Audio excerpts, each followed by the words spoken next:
Одна спичка была зажжена в темноте. Она ярко горела, но всего лишь на миг. Вместо того, чтобы жаловаться на свою краткую жизнь, она зажгла другую свечу, прежде чем погаснуть. Спичка исчезла, но свет остался. Урок «Короткие усилия могут создать долгосрочный эффект». В тихой комнате человек сидит и размышляет о мягком свете свечи, в то время как тени танцуют на стенах.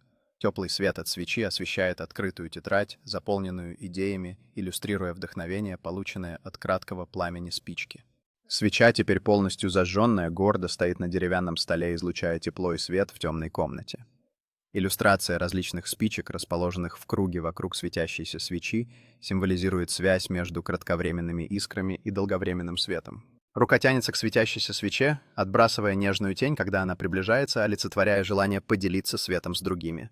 Спокойная ночная сцена за окном, где звезды мерцают на темном небе, подтверждая идею освещения и надежды.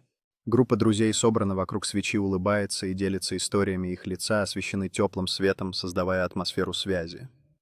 Художественное изображение спички, превращающейся в яркую звезду на небе, символизирует потенциал великих вещей из маленьких начал.